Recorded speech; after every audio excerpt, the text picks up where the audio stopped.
Welcome back to Proxhammer, everybody. And today we're going to be doing a video on how to beat Dark Angels as Craftworld Eldar in Arks of Omen. So as many of you might know now, Dark Angels are the top faction in Arks of Omen. And that's because of a insane amount of buffs that Space Marines got that Dark Angels benefited from more than other Space Marine factions. So let's jump right into it and let's talk about shaming the Gigachads in Arks of Omen.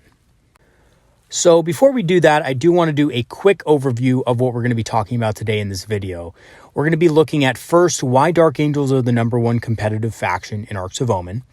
They're currently sitting at about a 57% win rate, and obviously this fluctuates depending on what kind of data you're using.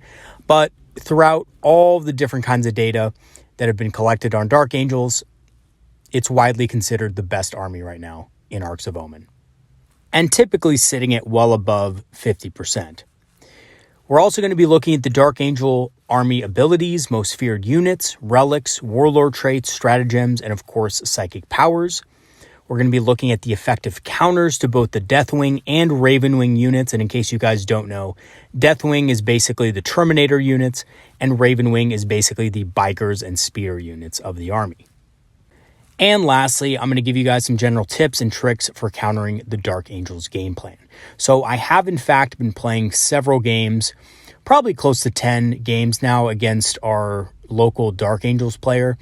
And this player was somebody who didn't play much of Dark Angels until Arks of Omen. So he brought out an army that honestly was benched for a while. So the first couple of games that we played against each other, he didn't know everything exactly, and there was things that I didn't know. So there was a little bit of a learning curve for both of us, but once we got settled in, we had some really good games. And I have to say, Craftworld Eldar has some really effective tools against Dark Angels that other armies don't have access to. And honestly, thank God for that, because Dark Angels are extremely strong in Arks of Omen. So before we begin, I just want to do a quick note really quick to everybody who's watching. Don't feel bad if you are sitting there and you're struggling against Dark Angels. And the reason why I say this and the reason why, I kind of jumped at the chance to make this video was because in their current state, Dark Angels are extremely strong. And honestly, in my opinion, I do think they need some serious nerfs to both Deathwing and Ravenwing components. And some people out there watching this video might disagree and say, Dark Angels are actually not OP. They're actually pretty balanced. And Craftworld Eldar and Harlequins alike have a lot of tools to deal with them. And while that is true, I think Eldar is kind of a unique army in that we do have a lot of tools to deal with unique situations that most armies in the game don't have, right? And I think that a vast majority of the armies out there are just not going to be able to beat them. They have really good objective play, they have really strong defenses, and they have really good firepower. They do a lot of damage. Especially now that you can take Devastator Doctrine throughout the whole game, they can basically get extra damage for their entire army throughout the entire game. So they are a very difficult army to deal with, and don't feel bad if you're struggling against them. You're definitely not alone. It does require a specific kind of precise gameplay and mechanics to be able to beat a Dark Angels army that is built for competitive play. Okay, so let's go ahead and get into why the Dark Angels are the #1 competitive faction in Arks of Omen. So when Arks of Omen dropped, Terminators got massively reduced in cost, and so did Bikers. They got free war gear, basically all their upgrades went to 0 points, and they got points reductions on top of that. So these units were super effective units in Dark Angels to begin with, right? They were just expensive, which meant that you could afford a lot less Terminators, you could afford a lot less bikes. Now, since those points got reduced, you're seeing people running things like 30 Terminators in a list. And I've seen this, actually, my buddy, in our gaming group, the guy who I play against all the time with Dark Angels over the past couple weeks, runs 30 of them in his army. 30 of them, right? That's insane. They all have Thunderhammer and Storm Shield too. So it's really hard to blow through them. And for most armies, once they got on an objective, that's it. You can't get them off. They have a lot of ways of defending themselves in close combat. They have really powerful close combat stratagems and psychic powers. They're just an insane army to deal with when they get to do what they want. The Ravenwing component, on the other hand, is really fast and has a lot of durability in the form of their Jink special rule, which gives them an invul save as long as they're moving, and a 4+ invul as long as they're advancing.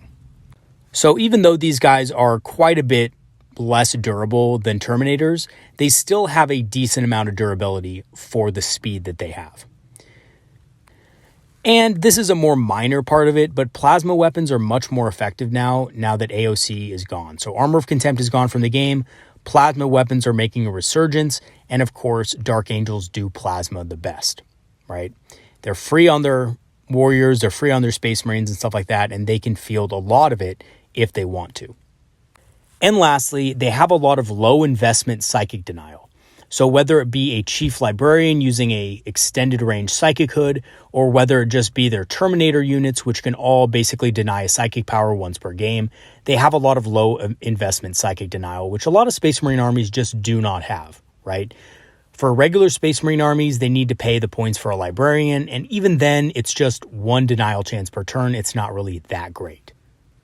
So Dark Angels, even though most of their denials are once per game denial abilities, they do have quite a bit more of it, and they're already going to be taking Terminators anyway, so they're going to be getting a lot of that. So it's going to make it a little bit harder for Craftworld Eldar to deal with in general.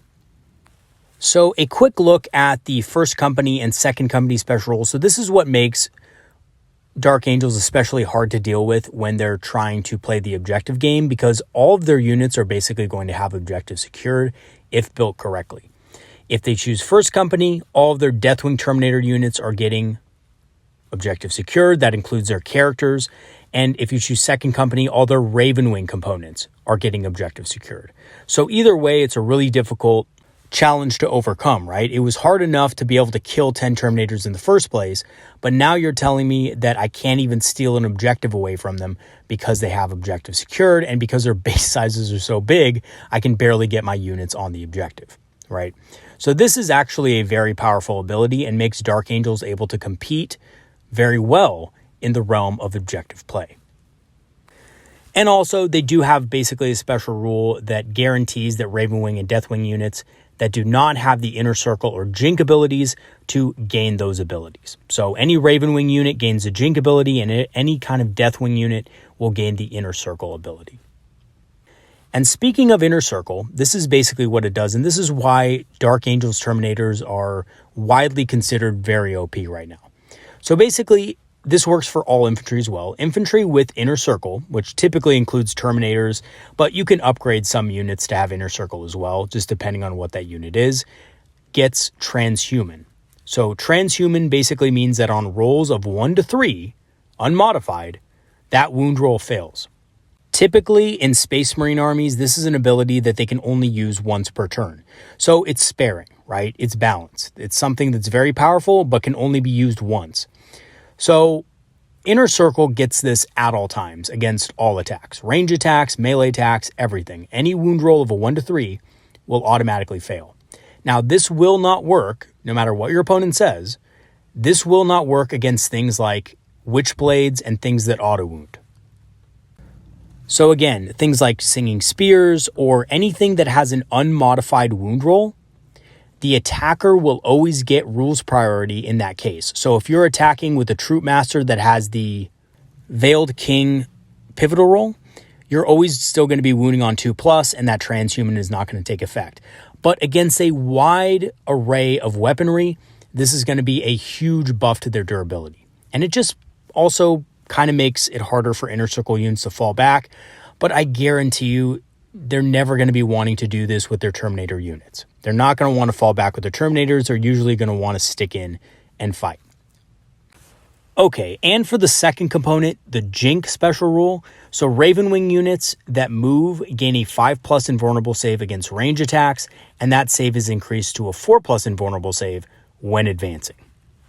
So this basically means that on top of their really high speed, Ravenwing components can get a measure of durability in the form of an invulnerable save. Now, this basically will only help them against certain weapons that have high AP values, but you know what? A lot of our units in our armies actually do have pretty significant AP values that this will matter from. So for example, Dire Avengers, the Shuriken proc, this will affect it, right? This will give them a 4+ invul if they had advanced. And this will essentially give them a lot more durability against high AP weaponry. It's not as good as transhuman in my opinion, because there are weapons that just don't care. Things like scatter lasers, for example. You throw Jinx on a unit of bikes, hit them with scatter lasers, and they're saving on a 4+. So that's not going to really matter too much. But against certain things, like again, Avenger Shuriken catapults, or, even Warp Spider Death Spinners, this is going to matter a little bit. It's going to give them a little bit of a better save. As for their chapter tactics, they do have a number of successor tactics that they can use, but I'm not really going to go into those. I'm just going to go into the one that I think has been basically used the most with Dark Angels, and that is the Grim Resolve. So I think this is their basic one. Basically, models gain +1 to their hit rolls when remaining stationary, either in combat or with certain doctrines. So I believe that certain doctrines basically allow units to count as stationary.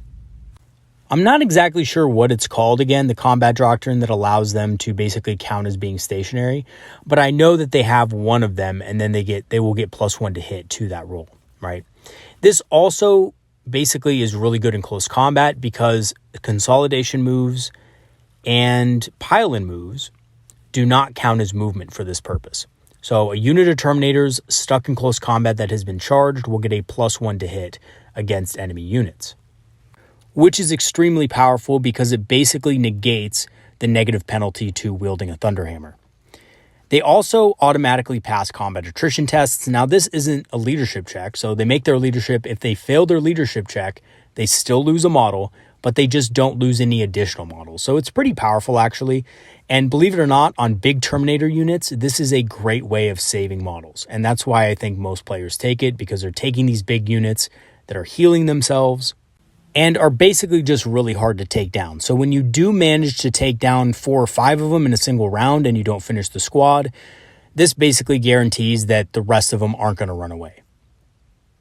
As for their stratagems, they do have one called Combat Revival, and this basically makes Terminator units really tough to deal with. So essentially, you use it at the end of your movement phase, you select one unit, and you bring back one model to that unit within 3 inches of an apothecary. This can bring back both Terminators and bike units. So both of those units have 3 wounds apiece, and this brings them back with the full amount of wounds. In addition, if your opponent has a Chief Apothecary, that Combat Revival stratagem costs 0 command points. And that may not seem like a big deal, only bringing 1 Terminator back, but they can do this at the end of every movement phase. So potentially, for 0 command points throughout the entire game, if that Apothecary doesn't die, they're going to be bringing back a full unit of 5 Terminators over the course of that game. That's insane. That's really strong.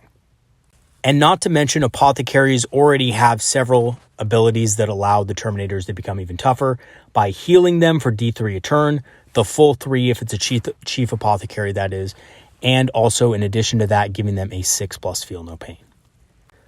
The Hunt is another stratagem that you do have to look out for, and basically this gives a Ravenwing unit in your opponent's army a pre-game move. This is very powerful on bikes that can move extremely fast and can allow for some really killer alpha strikes if not screened out properly. They do have a significant amount of firepower, especially if they choose to be in Bolter Doctrine. They can move forward with their bikes and just eliminate a bunch of infantry in one turn. So you do want to make sure that you properly screen for this. And typically, your opponent is going to spend 2 command points on it, and it is only 1 unit. It's not as good as things like Phantasm or just the regular ability that Shroud Runners have for free, but it is a very powerful ability when used correctly and when not screened out. So be careful for this. Skilled Riders is also a pretty good ability. It basically makes speeder and bike units more durable with a -1 to hit if the unit had advanced. I've seen this typically used when biker units are getting on an objective in the first couple of turns of the game and they want to advance straight up, get on the objective, and then become as durable as possible. It is pretty good. It is a -1 to hit, and on top of that, they are also getting a 4+ invulnerable save because they're Ravenwing and have the Jink ability. Now, this stratagem, it took me a little bit of time to understand because the first time I charged into one of my opponent's units, I didn't know about this stratagem, so I kind of got the bad end of it, to be honest. But basically, this is what it does. So it severely reduces the engagement range of models fighting a Dark Angels infantry unit. So in most cases, this is going to be a unit of Terminators with Thunderhammers and Storm Shields. So what Line Unbreakable does is it only allows units that are in engagement range to actually fight. So that means that only your units that are within 1 inch of an enemy model are allowed to fight. So models that are within half an inch of a model that are in engagement range cannot fight. So for units of 5, this will make little difference because most of the time you're going to be able to get every single model of yours into base contact or at least within 1 inch of an enemy model. But this can be really problematic for larger units and units with larger bases. So units like Shining Spears, right, that have larger bases. A large unit of 5 Shining Spears is probably not going to be able to make all of its attacks because of this stratagem.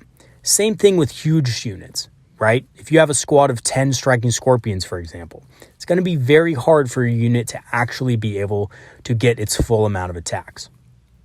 So beware of this stratagem. It can be really devastating. Make sure that when you're making your charges, you use a Strands of Fate dice so you can guarantee a larger charge distance and not have to worry about this.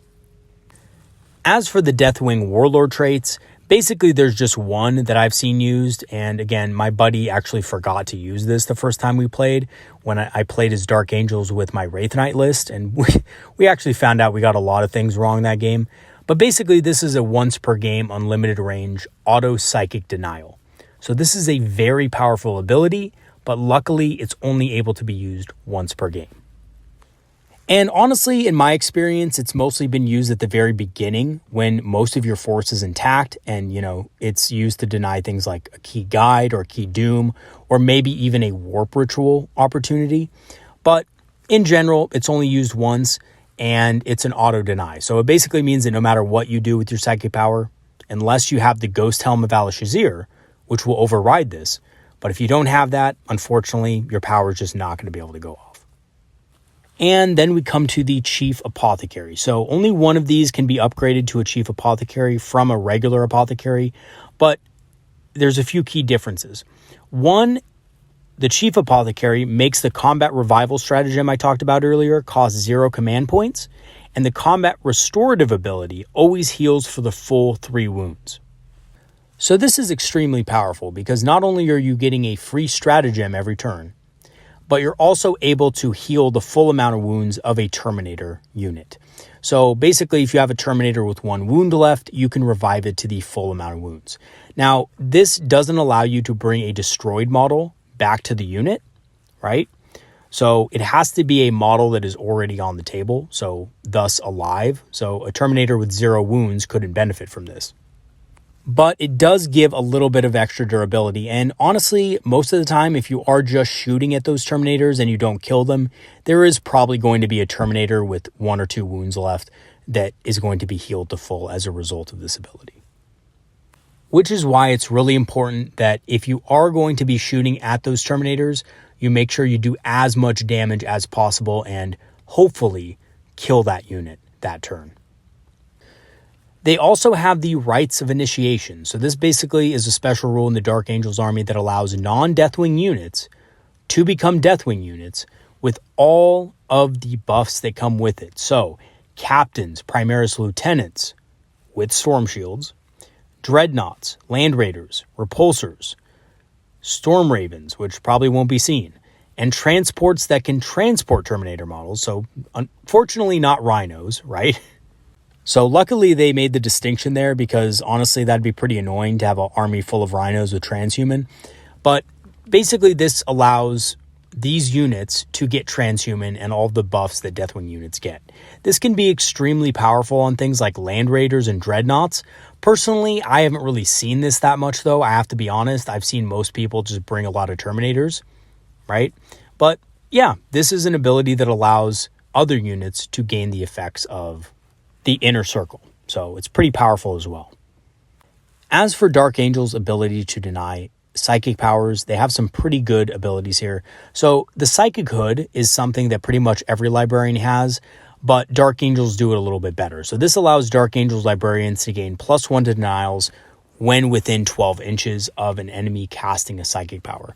So normally this isn't an issue with its short range, but Then we have the Chief Librarian.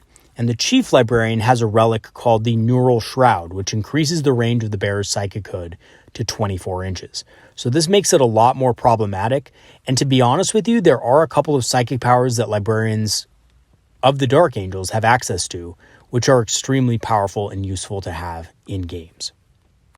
One of those that I really think is extra powerful and really messed up against a lot of armies out there, maybe not so much ours, but very powerful regardless, it basically is called Engulfing Fear, and this makes the target unit lose objective secured if it had it, and if the psychic test was equal or greater than the unit's leadership, it can also not perform actions, and any actions that were being performed automatically fail. So this is a really powerful psychic power, essentially makes it harder for you to perform actions. So certain things that are performed and completed in your command phase instead of at the end of the turn are going to be problematic to use against Dark Angels with this psychic power. Also, if you happen to have Will of Azurian up on a unit, this ability will also cancel it out, which would really suck for that unit. They also have Righteous Repugnance. Now, Righteous Repugnance is a melee buff, but it is insane. So if you're thinking you're going to march your Wraith Guard into a unit of Terminators, please think again if they have this psychic power. So this is an insane power that allows a unit to reroll all hits and wounds in melee combat. So that means if they have a unit of 10 Terminators, they're going to be rerolling all of their hits and all of their wounds. And just keep in mind that they are going to be hitting on a 2+ because they get +1 to hit when they remain stationary as a result of Grim Resolve. So charging a unit of Terminators when you don't make them strike last, or if they have an opportunity to counterattack, or if your unit is not going to be able to kill those Terminators, that unit is going to be in trouble, especially if those Terminators are affected with this psychic power. So do be careful. If you have the chance to, this is a psychic power you definitely want to try to cancel out. Okay, so onto their units. So basically you have the basic Terminator unit that they have here. Now, just looking at its stats, it really doesn't look too much different than any other Terminator from any other Space Marine army, right? Stats look pretty basic. Movement 5, it's pretty slow. It has good weapon skill, ballistic skill. The strength and the toughness aren't out of order. They have 3 wounds apiece, 2 attacks, and of course a 2+ save at 33 points a model. But what makes these guys so great, again, is that they are Inner Circle Deathwing Terminators. So they're all getting transhuman and they're all getting a lot of buffs from the Dark Angels traits. And this makes them extremely cost effective, especially since Thunderhammer Storm Shields are essentially free. And when you look at the ranged weapons, I mean, they are decent. They are all free, right? You get the Assault Cannon. You can take a Cyclone Missile Launcher, which you probably will see on Terminator units just because you can have that in addition to the Thunderhammer Storm Shield. But other than that, you probably won't see any Heavy Flamers or Assault Cannons because they're really incompatible with those weapon options. And again, they do have access to the Plasma Cannon, which is pretty good, but essentially, yes, this is not going to be taken again because for the most part, they're going to be taking Storm Shields and Thunderhammers all the way. And then, of course, we come to the Thunderhammers. So Thunderhammers hit like an absolute truck. They multiply the strength times 2, so they're hitting on strength 8. And with the Dark Angels +1 to hit, it negates their initial downside, which is essentially a -1 to hit, right? So normally Thunderhammers, their issue is they have a hard time hitting in the first place with a typically lower number of attacks. But with Dark Angels, they get to reroll their hits with that psychic power. They get +1 to hit when they don't move that turn, and they just become extremely insane. On top of that, the Storm Shield makes them incredibly durable, especially combined with Transhuman. A Storm Shield, of course, gives a +1 to their armor save and a 4+ invulnerable save. And on top of that, Dark Angel Deathwing Terminator units get an ability called Watcher in the Dark. Once per game, they can deny a psychic power as if they were a Psyker. And that essentially will give your opponent a way to cancel out things that you had planned. So things like Warp Ritual, all of a sudden are not guaranteed, right? Unless you use Strands of Fate or something like that to boost it up. Now, the good thing is this is only a Deny the Witch test. It's not actually an automatic denial. So there is a way that you could still just roll over your opponent and it won't matter. but sometimes it does give your opponent the chance to mess with your plans a little bit. So in your psychic phase, you do have to be aware that if you are within 24 inches of one of these units, they will be trying to deny your psychic powers. So do be careful of the range with that.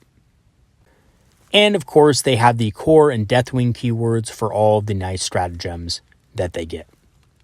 As for the Ravenwing components of the army, the bike units are perhaps the most common that you will see, and they pretty much look like normal Space Marine bikes, except they are of course Ravenwing units, so they get the Jink ability, and they get access to a lot of unique stratagems. Each unit can also include an attack bike, which can take a heavy weapon. And they do all come with a twin bolt gun, and these can shoot a lot of bolter rounds, especially at half range, and of course the attack bike can take a multi-melta for 10 extra points, which honestly, you will never see them really take a heavy bolter. You're probably always going to see them take the multi-melta just because it does so much damage to tanks and has 2 shots apiece. As for their abilities, they auto-advance 6 inches just like our jet bikes, and they have all the relevant keywords, including core and Ravenwing and stuff like that. The Ravenwing Ancient is essentially a character for the Ravenwing on a bike. It's a pretty good character with good speed and toughness, but not incredible, right? As for the ranged weapons, it's pretty decent. The grenade launcher is obviously very weak in comparison with the Plasma Talon, but again, the Plasma Talon is still nothing that spectacular. The real reason why Dark Angels players take this guy is for his special ability, the Banner, right? And the Banner basically makes core units within 6 inches able to shoot or fight after death on a roll of a 4+. So this makes it extremely hard to kill enemies without suffering retaliation in return. And basically this just puts pressure on you to shoot in the right order, and you do honestly have to be careful, because if you shoot the wrong units in the wrong order, you could be on the wrong end of a multi-melta, or you could be on the wrong end of a serious amount of firepower. Now, it is only on a 4+, they don't get it automatically, so there is a good chance that your opponent will fail a lot of these, and it does seem good on paper, but sometimes the dice just aren't there, right? You still want to be careful, though. Especially when shooting at things like attack bikes, which have a very heavy weapon that can do a lot of significant damage to things like Vipers and Wave Serpents and stuff like that. So you do want to make sure that your shooting order accounts for that. And just like all bikes, it does have the Ravenwing keyword as well. And moving on to the Deathwing Apothecary, basically just its stats look pretty basic. It has Terminator toughness with a little bit of extra wounds to account for the fact that it's a character, and it's equipped with a Storm Bolter. It can heal models at the end of the movement phase for D3, unless it's a Chief Apothecary, in which case it can heal for the full amount of wounds. And infantry or bike units within 3 inches of one get a 6+ feel no pain.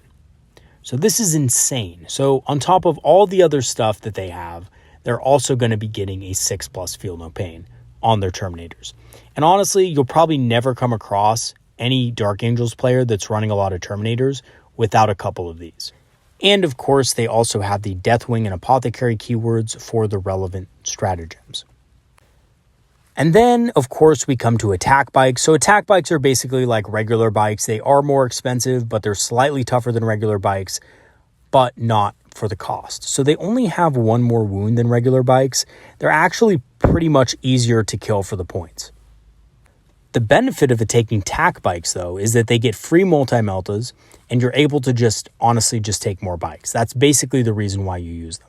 So they're really good at anti-tank. They are a priority target. You do need to kill these things right away because they're fast. And with the Devastator Doctrine, again, they can be extremely nasty. They also come with a twin bolt gun for anti-infantry duty. So not only do they have that multi-melta, but they are armed with the typical twin bolt gun that the regular bikes get. And like all bikes, they do auto-advance 6 inches. Okay, so having talked about all those extremely deadly and effective units, what are some effective counters to the Deathwing and Ravenwing components of a Dark Angels army? So the most effective Deathwing counters that I've found are Harlequins, the Troopmaster especially with the right combination of abilities, Dire Avengers with psychic support, Striking Scorpions, and basically anything that can deal a bunch of mortal wounds. because Deathwing Terminators are especially vulnerable to mortal wound damage. Harlequins basically get a lot of extra damage through mortal wounds. They have stratagems that can increase their damage, and they also get damage to base with their Harlequin's kisses, caresses, and embraces. So they have a bunch of, again, mortal wound access. They have a lot of tricks as well to be able to survive the fight again. They can hop back in a transport, for example, after attacking, which makes it extremely hard for Deathwing units to kind of chase after them and lock them down. The Troop Master with Queen of Shards, Sigorix Rose, and Player in the Dark can kill 4 to 5 Deathwing Terminators by himself per combat round. And Death Jesters on top of that can rip apart Apothecaries at range because they ignore Lookout Sir. And they actually do quite a bit of damage, and with the right combination, you can easily have a Death Jester killing 1 Apothecary per turn. Dire Avengers with Psychic support are also very effective. They have access to Bladestorm, Guide, Doom, and Jinx, and they're very cost effective at 13 points a model and can do significant damage to Terminator units. Again, they have AP -2, and they have the Shuriken special rule, which can push Terminators often to their invul save. They can also perform actions at the very same time. And in addition, if you are playing Biel-Tan, you get access to the Wrath of the Shrine stratagem, which gives them even more damage. And if you want to be cheeky and spend a lot of command points, the Fuegan combo, which I do have on my channel, called the Burning Shrieking, you can go ahead and check it out if you get the chance. If you are running Biel-Tan, Fuegan absolutely slaps, I'm telling you. A unit of Dire Avengers with that combination can wreck into a unit of Terminators. And again, it is a big investment, right? You do have to use several psychic powers and stuff like that to get this off successfully. But if you do get it off successfully, it can be really powerful. But you do just have to plan for it accordingly. Striking Scorpions are also another good option. They're pretty good at dealing mortal wounds with psychic support and can deal significant damage. The Exarch auto wound, which gets past transhuman with crushing blows, but unfortunately they will pretty much always die in return unless finishing the unit off. So again, they are a good finisher just in case, your shooting wasn't able to do it. A unit of Striking Scorpions can finish off the unit, but they don't do as much damage as Harlequins, so you shouldn't rely on them too much. And normally I would say a unit of 10 would be sufficient for this, but because of that stratagem that Dark Angels have that only allow units within engagement range to actually fight, a unit of 10 might be a little bit unwieldy in these circumstances. And also, anything that can deal a bunch of mortal wounds is also going to be effective against Deathwing. So Wraithguard with D-Sights are decent with buffs like Guide and Doom. In Hail of Doom, a Farseer with the Kernus Bow combo is also a very effective way to take out Deathwing Terminators. And lastly, offensive psychic powers can also do a significant amount of damage as well. Even just things like Smite and Executioner can kill a couple of Terminators a turn. As for the Ravenwing, fortunately, Ravenwing are a lot less tough than the Terminator components, but they are fast and deal more range damage. And also, they have a lot of other ways in which they can control secondary objectives and things like that. So, what are good against Ravenwing units? So, Shroud Runners are very effective, Warp Spiders, a Warlock Conclave with Singing Spears, believe it or not, makes very effective trades with them, and also Striking Scorpions. So Shroud Runners are good because they're extremely fast and can prevent movement with their pregame move and stratagem, Wire Weave Grenades. So not only can you slow units down, but you can block them completely from being able to get to objectives and things like that. Shroud Runners are extremely good at it, and because they have large bases, they can block off a lot of the opponent's army. Scatter Lasers and Ranger Long Rifles are also pretty effective against bikes. 3 Shroud Runners will, on average, kill about 1 bike without buffs, and 5 will kill about 2. Now, that doesn't seem like a whole lot, but Shroud Runners, again, are only 90 points, and they are doing other things, right? They are using their stratagem to deal mortal wounds. They are blocking enemy movement and stuff like that. So, unit of 3 Shroud Runners, killing a bike a turn isn't that bad.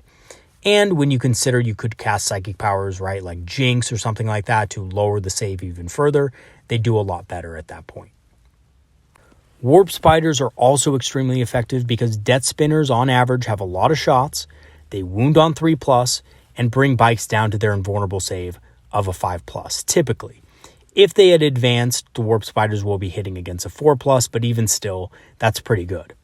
They're also very maneuverable and can evade combat with both bikes and Terminators if spaced properly, especially with the Web of Deceit Exarch power. And I do really like Warp Spiders in this matchup. They do extremely well against bikes, and because they can basically pop anywhere on the board, they can also do it again the next turn. So they can be very cost effective. And Terminators just cannot catch them no matter what they do.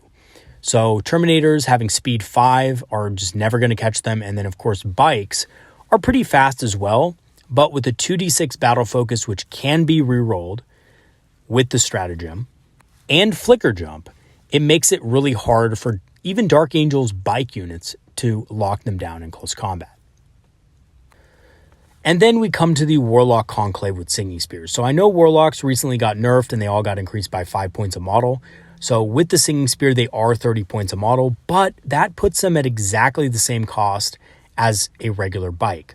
So they deal mortal wounds with Smite and can also debuff armor, which is really important.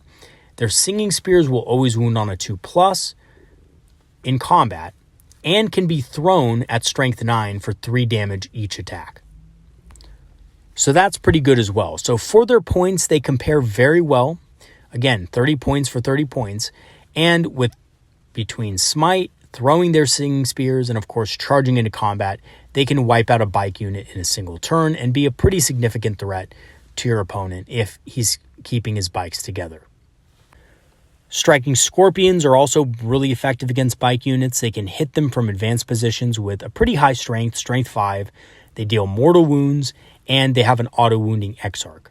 And because they don't have a whole lot of armor in comparison with Deathwing Terminators, the bikes go down much faster against Striking Scorpions.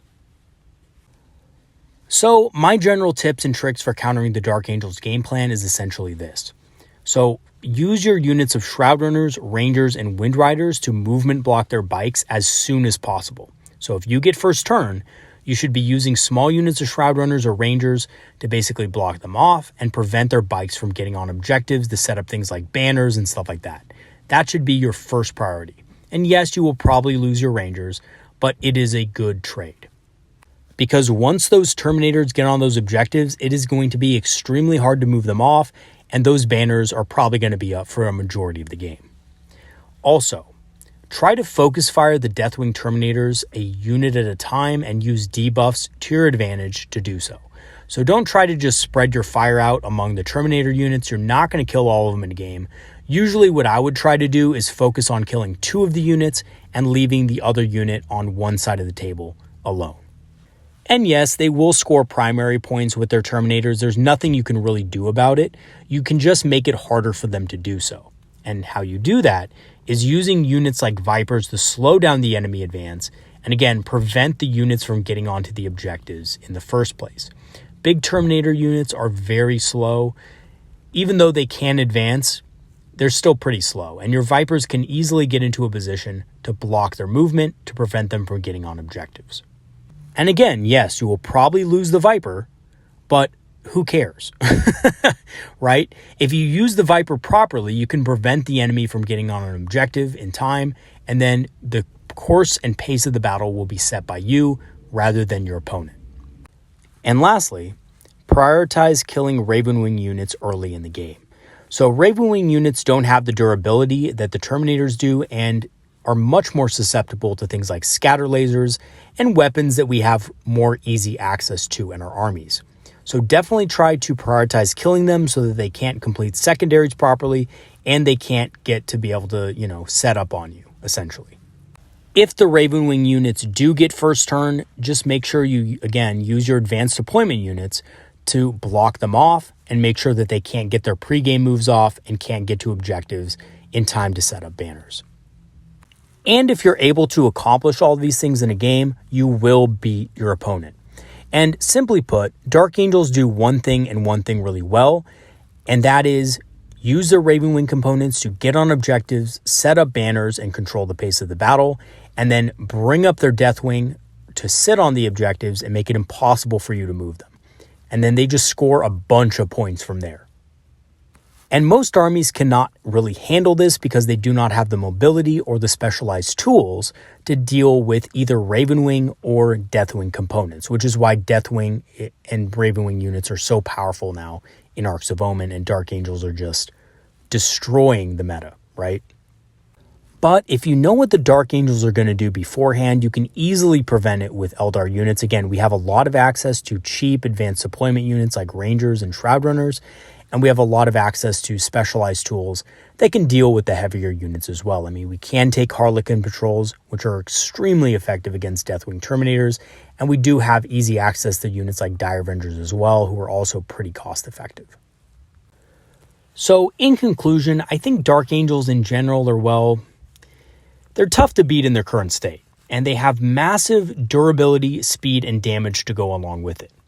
And to beat them, it is important to shut down first their mobility, and second, prevent their slow-moving Deathwing units from being able to comfortably sit on objectives. Using things like Vipers to block them out is a very cheap and effective way to prevent them from being able to do what they want to.